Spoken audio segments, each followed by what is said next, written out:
Thanks for tuning in to ARIRANG News. I'm Devin Whiting in Seoul. Following North Korea's latest missile test, the South Korean government and the ruling party have agreed on the need to bolster the nation's missile defense readiness. Park Ji-won starts us off with Seoul's plans to speed up the completion of key defense systems. The South Korean government and the ruling Saemaul party have agreed to expedite the establishment of the nation's three-pronged defense system against North Korea's nuclear threats by the early 2020s and advance from the current time frame of the mid-2020s. The three elements of the defense system are the country's indigenous air and missile defense system, or KAMD, and the kill chain preemptive strike system, and the Korea Massive Punishment and Retaliation Action Plan that would target the North Korean leadership, including its military headquarters, in the event of a nuclear attack. The agreement was made at a meeting at the National Assembly on Tuesday morning, which came together after North Korea's failed ballistic missile launch last weekend. The talks were attended by Defense Minister Han Min-gu and other defense officials on the government side, and floor leader Chung Jin-seok and chief policymaker Kim Kwang-lim for the ruling party. The Saemaul party also called on the government to acquire nuclear-powered submarines to counter Pyongyang's submarine-launched ballistic missiles and bolster South Korea's defense readiness. The government should proactively examine acquiring nuclear-powered submarines to protect the South from the North's SLBM threats. The submarines will also be a great asset in the long term to South Korea, a country with three sides facing the sea. The Defense Ministry officials said they would cautiously examine the request. The government and the ruling party also agreed to secure extra funds next year to counter the threats posed by North Korea's newly developed multiple launch rocket systems and its ever-increasing cyber warfare capabilities. Park Ji-won, ARIRANG News. Meanwhile, the UN Security Council has come down hard on North Korea, unanimously condemning the regime for its recent attempt to test-fire a ballistic missile. This comes as the Council draws up even stronger sanctions over the nuclear test the North conducted last month. Kwon So-ah reports. Calling it a grave violation of North Korea's international obligations under multiple UN resolutions, the 15 members of the Security Council strongly condemned the regime's failed Musudan missile launch conducted on Saturday. Following an emergency meeting in New York on Monday local time, the Council released a press statement saying it deplores all of Pyongyang's ballistic missile activities and asked for all UN member states to redouble their efforts in implementing the existing sanctions on North Korea. The UN Security Council is currently discussing even heavier measures on North Korea ever since its fifth nuclear test conducted last month.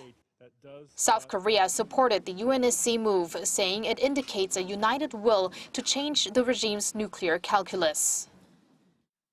The South Korean government welcomes the UN Security Council's strong condemnation of North Korea's threats and will continue its diplomatic efforts to closely cooperate with the international community on the thorough implementation of the Council's sanctions resolution. Some of those efforts will unfold in Washington on Wednesday, when South Korea's foreign and defense ministers discuss North Korea issues with their U.S. counterparts at the so-called 2+2 meeting. South Korea's foreign ministry announced Tuesday that Seoul's top diplomat Yoon Byung-se departed on Tuesday for that and other sideline meetings and will hold a joint press briefing with U.S. Secretary of State John Kerry Wednesday. That's expected to highlight Seoul and Washington's strong alliance, especially when it comes to dealing with North Korea's threats. Kwon So-ah, ARIRANG News. Lawmakers in Japan have once again paid a visit to the controversial Yasukuni Shrine, glorifying the country's imperialistic past. The gesture on Tuesday prompted a quick response from Korea's foreign ministry, which expressed deep concern and disappointment over the move by some 80 politicians. The Yasukuni Shrine honors Japan's war dead, including 14 Class A war criminals. Seoul urged the lawmakers to demonstrate sincere remorse for Japan's past wrongdoing to gain the trust of Japan's neighbors and the world. The visit came a day after Prime Minister Shinzo Abe sent a ritual offering to the shrine. More Japanese lawmakers are reportedly slated to visit during the shrine's annual Autumn Festival, which runs through Thursday.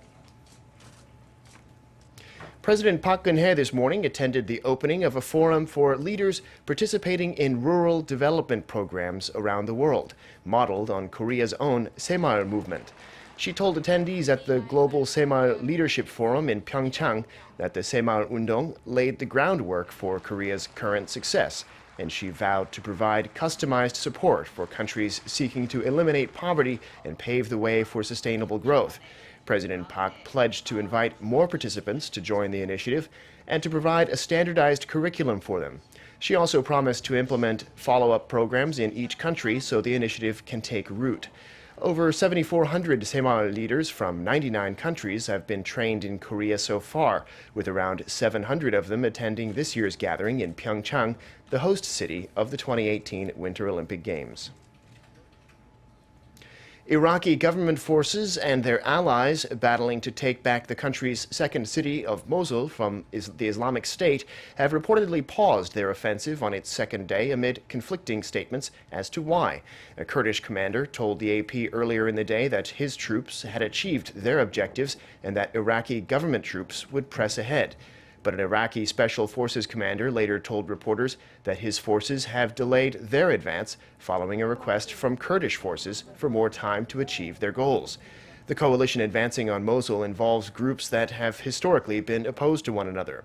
The U.S. Pentagon, meanwhile, has denied reports of a pause in operations, saying troops are still on the move. And that's all for now. Thanks for watching. More to come on News Center in 2 hours' time. Bye for now.